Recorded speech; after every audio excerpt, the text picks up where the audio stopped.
गांव में एक बुजुर्ग सेठ रहते थे। उनके पास बहुत बड़ा मकान और तिजोरी थी। गांव वाले कहते, सेठ की तिजोरी में अनगिनत सोना चांदी है।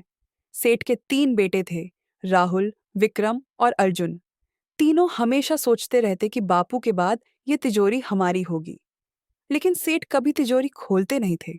एक दिन सेठ बीमार पड़ गए।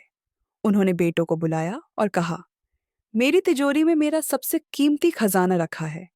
जब मैं चला जाऊं तब इसे खोलना और याद रखना। यही तुम्हारी असली दौलत होगी। कुछ दिनों बाद सेठ का निधन हो गया। तीनों बेटे बेसब्री से तिजोरी खोलने पहुंचे। तिजोरी खोली गई, लेकिन अंदर न सोना था न चांदी। सिर्फ एक पुरानी डायरी रखी थी। राहुल गुस्से में बोला, ये मजाक है। विक्रम चिल्लाया, सारी उम्र हमने समझा कि हमारे पास खजाना है, और ये निकली किताब। लेकिन छोटा बेटा अर्जुन चुपचाप डायरी पढ़ने लगा।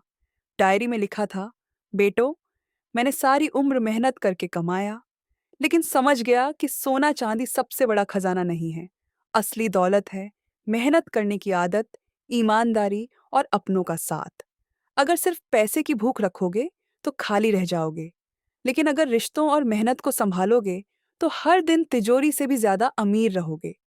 अर्जुन की आंखों में आंसू आ गए। उसने भाइयों से कहा, बापू हमें सीख देकर गए हैं, यही उनकी सबसे बड़ी विरासत है। राहुल और विक्रम को अपनी गलती का एहसास हुआ। तीनों भाइयों ने मिलकर कसम खाई, अब हम पैसों के लिए नहीं, परिवार और मेहनत की ताकत से जिएंगे। असली खजाना तिजोरी में नहीं, दिल और रिश्तों में छुपा होता है। पैसा खो जाए तो दोबारा मिल सकता है, लेकिन भरोसा और अपनापन खो जाए तो जिंदगी खाली हो जाती है।